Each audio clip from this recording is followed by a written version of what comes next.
Welcome to Evolve to Succeed, the podcast that brings together entrepreneurs, founders, business leaders and experts to talk about their journeys and explore the link between personal and business success. I'm your host, Warren Munson, founder of Evolve, a coaching, training and development company focused on enabling business and personal success and creating a community of like-minded individuals. Whether that be through our peer groups, one-to-one coaching, our training and development programs for you and your teams, or through our content and events, our mission is to get the best out of each individual and inspire them to be better both in life and in business. If you want to learn more about Evolve, including our beautiful co-working space in Ashley Cross in Poole, then please go to evolvemembers.com, where you'll find great content, insights, details of all of our services, and also information on our forthcoming events. For now though, let's get on with the show.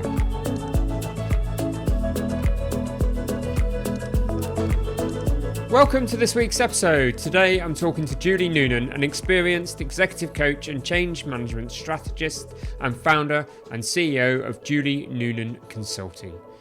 As we're all aware in life, change is inevitable. Whether it be in your personal realm or in business, things are always shifting and events can occur and circumstances change at any moment in time.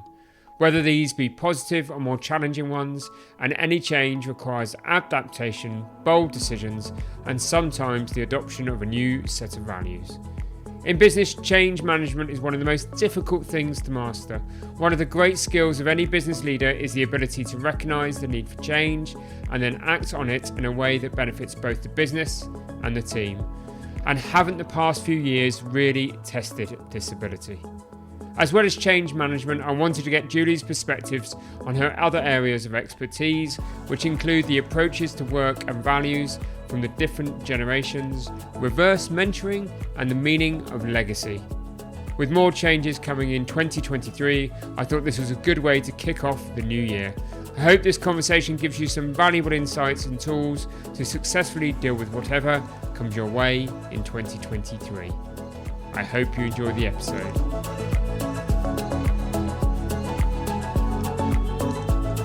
Welcome, Julie, to the Evolve to Succeed podcast. Thank you so much. It's great to have you on the podcast. We're going to really tap into your expertise during the course of a conversation, I'm sure. Some of the topics, just for our listeners, that we're going to cover is managing change, generational issues within businesses, and setting a kind of, or forming or setting a legacy. So I suppose we should pick one of those to start with, and let's go with generational issues, shall we? Because we'll soon be in that kind of situation where there's going to be at least 5 different generations within a workplace. And there's some kind of key issues to that, isn't there? And some sticking points and trying to get people to understand each other better around that. I mean, what have you seen and what advice and experience would you give to a business owner running a business with all of these generations within it, Julie? Well, the first thing that I notice when I'm looking at generational issues within a workplace is the real key to understanding each other is understanding each other's values and where they come into play, because a lot of the behaviors come from the values.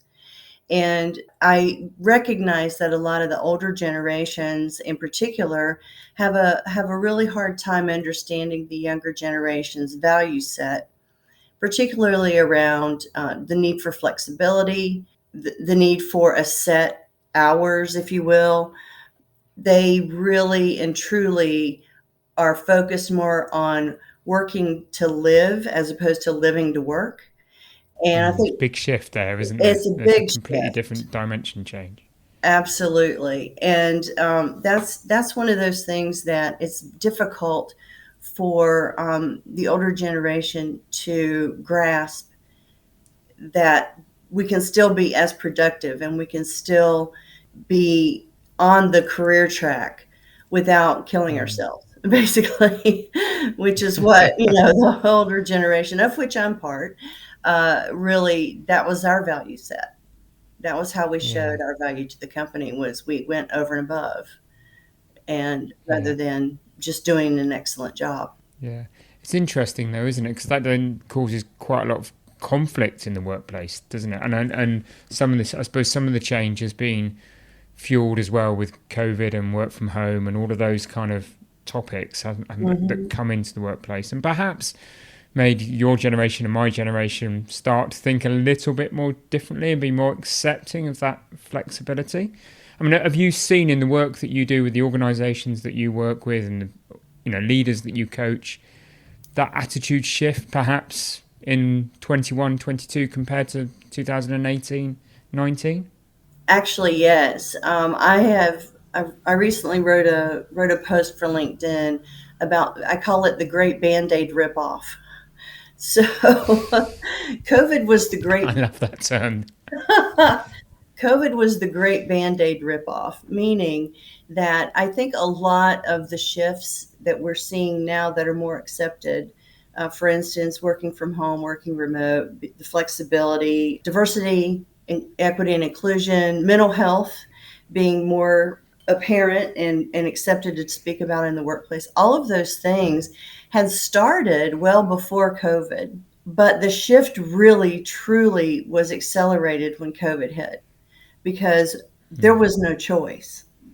And when you have a change like that, where there's no choice, it's amazing how innovative and how creative people can become once they stop fighting it and start realizing that they can still be successful in the new reality. They may not Yeah. like everything in the new reality, but let's face it, they didn't like everything in the old reality either. No. You know, True. so but I think the key for the older generations is really um, they faced new technologies, they faced new dynamics, they faced new values, and they were successful anyway. And some of them were even more successful. And they realized that there's way more ways to do work than what they were brought up believing. Yeah.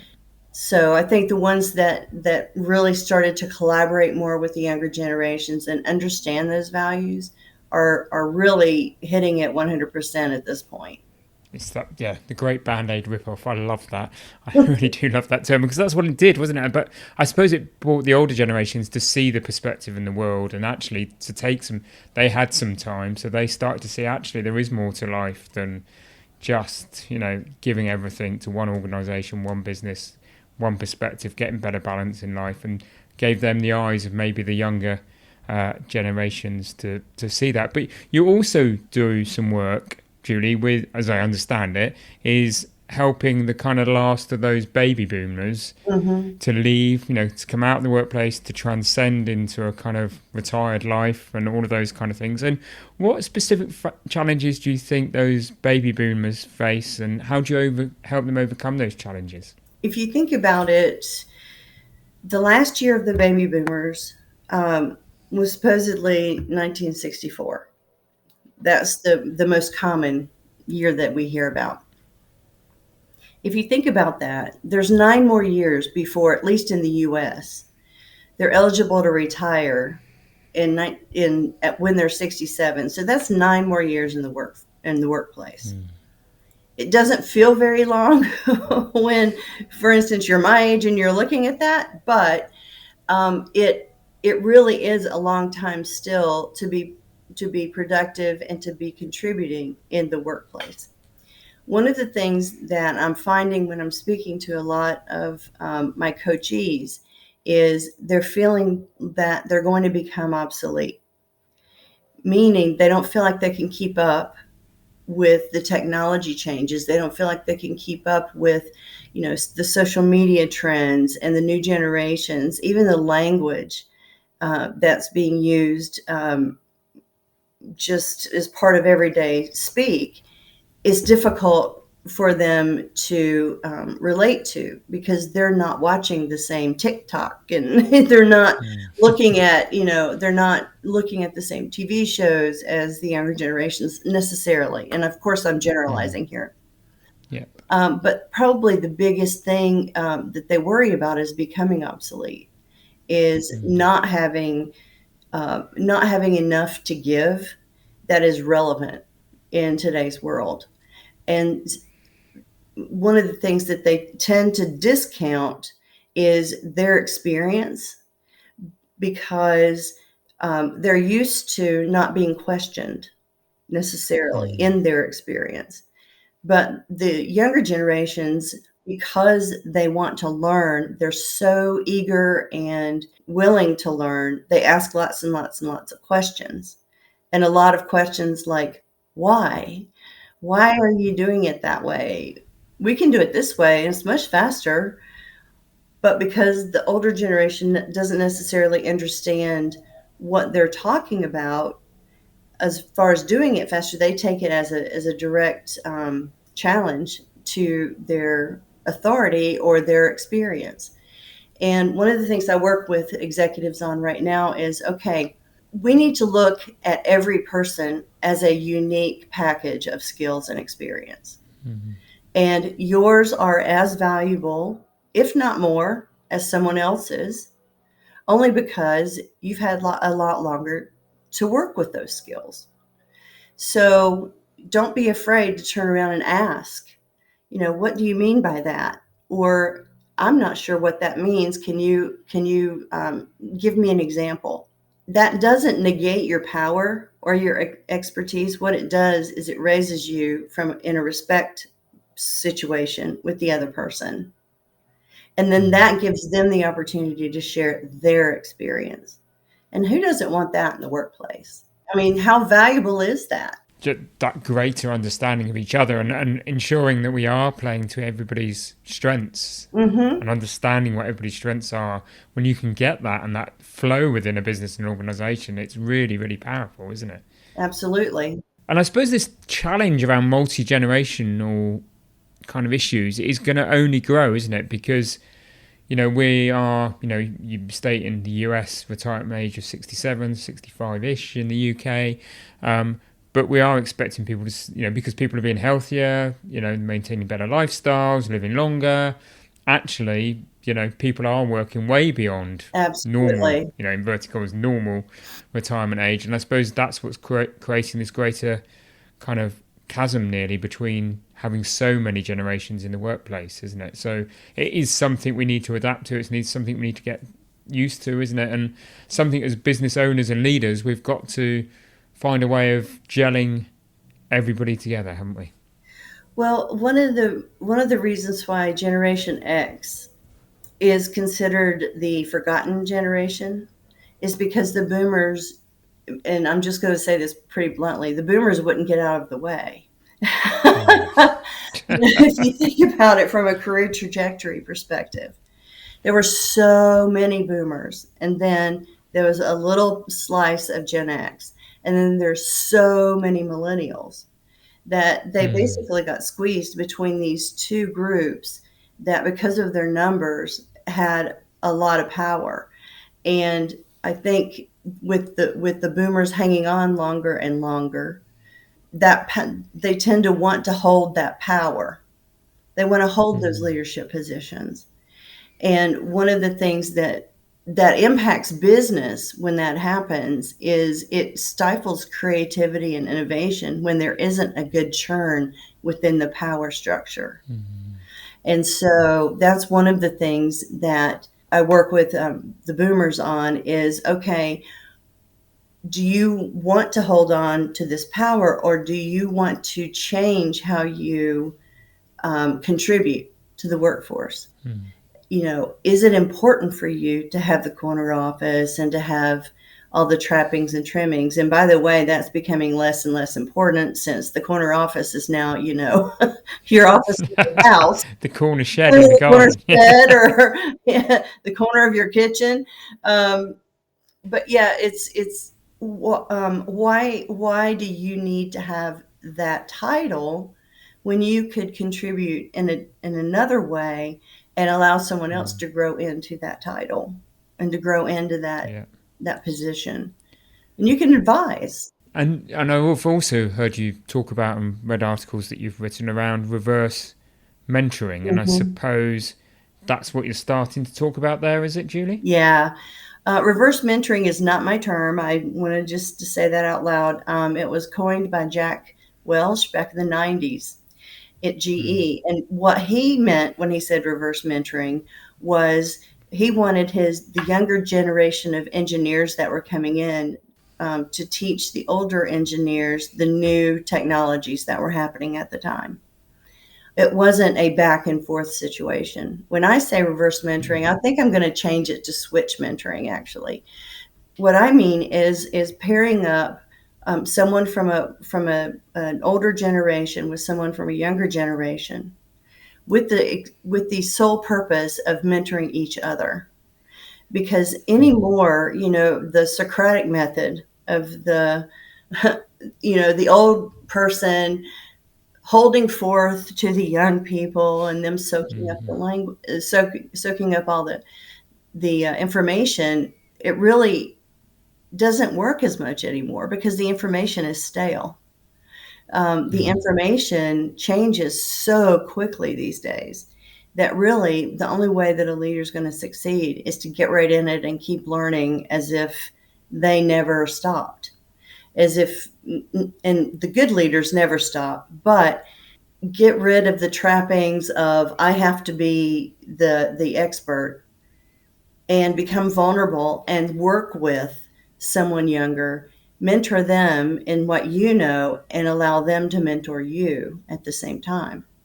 So that is what I mean when I say reverse mentoring or switch mentoring. And some companies are actually already doing that. And I suppose that is the biggest way, isn't it? In terms of, you talked earlier in our conversation about technology and it moving at such a pace, and that there's a generation is missing all of that. That I suppose that is the solution. Is it the only solution to helping those older generations keep up to date with technology and the changes taking place, or is there any other techniques that can be adopted, Julie? No, I think there's just like learning is learning. There's a million different ways to learn. Certainly, there's enough online right now to learn whatever you want to learn. I think, though, it's the explanation of the fact. It's the explanation. It's the lived experience that really counts. So where executives can get in the dirt and dig a little bit in their organizations, take a look at those social media metrics and why they matter. Take a look at the new technologies as they're coming up and envision with the younger generations on what it could look like. Right now, I'm working with a company on a change management project, and they created a artificial intelligence machine learning center of excellence so that the entire organization can understand first what AI is, and then secondly, how they can apply AI in their regular jobs. It's not just for technology Yeah. professionals. And so, organizations are doing a lot around that kind of thing. And another thing, too, I think the open learning, the free access learning that is available, LinkedIn, you can purchase learning that is university level learning at Coursera and some others that I've come across recently. There's a million different ways, depending on what you want to Yeah, learn. definitely. And I suppose, but I talk a lot about those individuals I coach and the organisations we work with because it's something that worked for me and the businesses I've led is I need to lead from the front, but I need to lead from the front with a growth mindset. And then I want everybody in the organisation to have that same growth mindset. And for me, that doesn't mean that we want everybody to aspire to be the managing director, the CEO. We just want them to learn and get better at what they're doing and have that mindset that how can they do that? Where can they get that knowledge? And and be open-minded to what's happening. And I suppose that really is the culture that an organisation needs to succeed, isn't it? In terms of that learning piece and adopting technology and becoming a better organisation. Exactly. And that brings up an interesting point is we make assumptions that everyone wants to have the corner office. We make assumptions that everyone wants the power position. We define leadership tracks according to that. And I think it's high time that we really and truly embrace the fact that flatter organizations may be the ultimate, and you get paid and you are rewarded for your expertise in whatever it is that you bring to and the value that you bring to your company, as opposed to your title and position and how many people you have report to you. Yeah, no, definitely. As we kind of wrap up this generational conversation, which I've loved, and before we move on to a new subject, I suppose go slightly off piece. I'm keen, kind of, you're based in the US. US is this kind of seen as strive, work hard, you will achieve, create. You can start with nothing and you can become the president, and all of that kind of that's kind of embedded into the from the outsider's perspective in the US. How do you think all of this generational piece is going to play out in terms of the culture, and the values of the US as a country? Oh, we are in the middle of it right now. We are definitely in the middle of it right now. I think some of the basic premise of you can succeed. The world is open to you. Yeah, you may have to work hard to get there. Those things I think will stay. I don't think that's something that will change with our culture war, if you will. What will change, however, is some of the implied judgment in all of that. There, where we're really struggling as a nation, in my opinion, with our values, is judgmental type topics. It used to be that we allow people to be whoever they want to be, but at that time, back in the 1800s, who you could be was in a little box. There wasn't anything that you want to be. Right now, the who you want to be has no box. There are no boundaries. We're breaking through all of those boundaries as a world and as a human culture globally. We're changing what it means to be a human being. And it's going to be messy. And it's very messy in the United States, because it's okay to be a human being within what I define as a human being. It's not okay to be anything different than that. And that's where we are right now. Yeah, thank you for that very honest answer. It's just, as we were having the conversation, I'm thinking, how does this play out in terms of the US generally? So, getting back on topic a little bit, you talked earlier about that significant change management project that you're going through with a client at the moment, and I suppose that leads on to that kind of question of change management and what is, how do we really define what effective and successful change management is, Julie? I mean, what's your perspectives on it? That's the $1 million question. If I can answer it certainly is. If I can answer, okay. For me, change management is being intuitive enough to help not only groups of people but individuals absorb and create and move forward through a change, whether they like the change or not. And it takes a lot of shenanigans sometimes. And it takes the best change practitioners, in my mind, and the best sponsors of change in organizations are those who don't sugarcoat what the real need is. They don't sugarcoat the situation, the downside maybe, or the consequences of making these big decisions. They don't sugarcoat it, and they don't back away from those. They face their fears.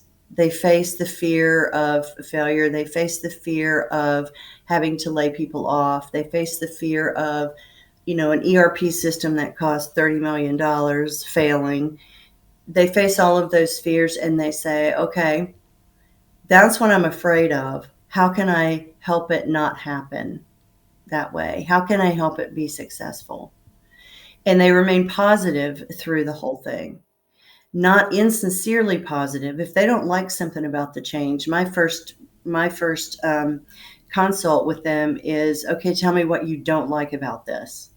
Because whatever you don't like about it is going to show up in every single interaction you have with the people that you're trying to talk into it. Yeah. So, so let's get you sorted, and then you can talk and really help other people through the change. Yeah, it's good advice. It's great advice, isn't it? And I suppose, when we talk about change management, we talk about that change management curve, don't we? And then that piece around, people go into shock, denial, anger, blame. Mm-hmm. The kind of low point is that piece around uncertainty before people kind of accept it and perhaps then get involved and help solve the problems and then commit with everybody. But the biggest thing that I see as being that challenge is that we all go through that change management curve, don't we? But we all go through it at different paces. We're all human, we're all different. And I mean, have you seen any techniques, or is there anything that a business owner, business leader can do to try and help their team through that change management curve in a more coherent and a manner, at a similar type of pace? Oh, if I had the answer to that, I would be the change management guru of all time. Um, there are certainly things that a sponsor can do, or a leader can do. There are tons of things, actually. I think the most important thing is to keep in mind that not everyone's experience is the same, and that yes, you can get 80% of the people on board and close to the same point in the change curve, but you have to also realize that people have individual choices, and people will drop out all the way along that change curve. And you have to, as a leader, understand what is going to be my response to that. So if I have, people dropping out at the beginning and just not participating or not willing to listen or whatever, how long am I going to give them before they need to make a change outside of the organization, regardless of who that is? And that's the other thing, is the hypocrisy sometimes that I see. Oh, I can't hold Joe to the same, consequences as Jill, because Joe is a higher performer, or Joe brings in more money, or Joe whatever. Well, sorry, but you're tanking your whole change effort because you're allowing Joe different rules than everyone else. Yeah. So first of all, hold yourself to the same rules and accountability as you're holding your organization.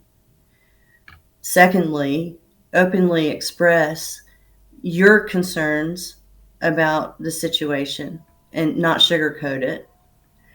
And number three, don't be hypocritical, Yeah.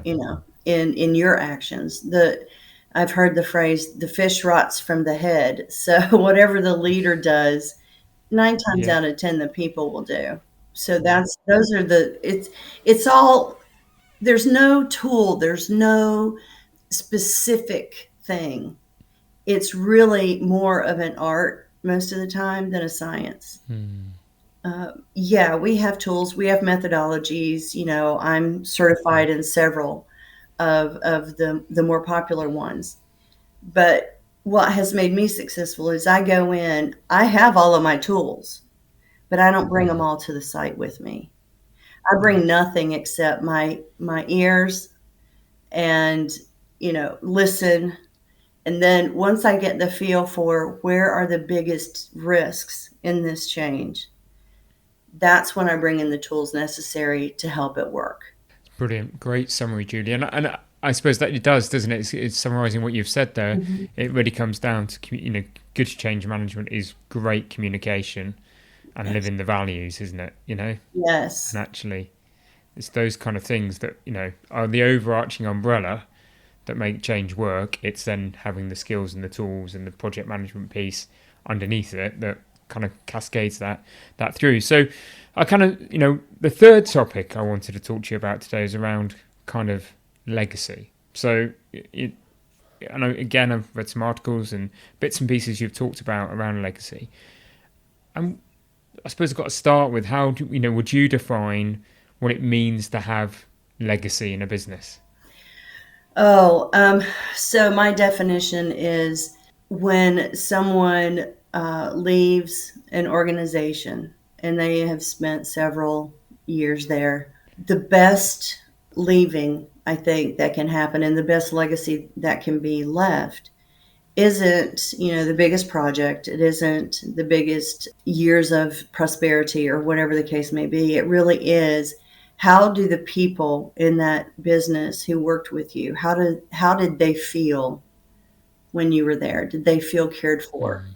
Did they feel valued? Did they know how they contributed to not just the success of the business, but also to some purpose bigger in the world? That to me, they're going to remember how you made them feel. And that's not my quote. That I think that was Brene Brown or Adam Grant. I can't remember, but they won't remember what you did or what you said or your behaviors necessarily. Some do, but they will remember how they felt when they thought about you Yeah. and how you treated them. And that's really, and it's such, so it's a well-known saying, and I don't know who to account it to either, but yeah, but it is so true in life, isn't it? Generally, as well as in business. And I suppose that's a little bit when you talk about that, it comes down to that piece around purpose. And if we're not careful, we kind of loop back round to the generational thing. Yeah, Whereas we go back to there's the latter the Generation X, but definitely the baby boomers. It's more about the purpose and doing good and business for purpose and business for good. Weren't necessarily in the vocabulary, but they are very much in the vocabulary of the younger generations, aren't they? absolutely. If all you can say about your business is we make money, you're probably not going to have a whole lot of recruits from the younger generations. Yeah, and I would also argue, what how long will that business survive in the modern world as well? Right. Because even consumers want more, don't they? We want more from the businesses we interact with. Absolutely. All of us need that. So, really enjoyed our conversation. I always end with one particular question, which is a sort of more personal question: is what does success mean to you, Julie? I mean, we've had a great, wide-ranging conversation here, and we've started to talk about legacy towards the end of that conversation. But I'm really keen to hear what's your personal definition of success. It aligns pretty much with legacy, actually. It's my personal definition of success is being able to positively impact the life of every person that I meet. That's Brilliant. pretty much Love it. it. Love the definition. Perfect. If people want, the people listening to this podcast want to learn more about you and make contact with you, where can they go? They can go to my website, jnoonanconsulting.com, or they can link in with me. Fantastic, Julie. You've been a great guest on the Evolve to Succeed podcast. I've really enjoyed our conversation. Thank you, Warren. I appreciate it.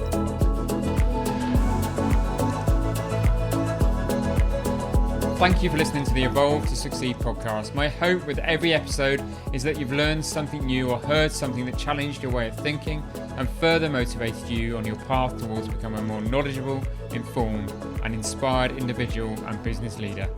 If you enjoyed this episode, then please help us by rating, reviewing, and subscribing.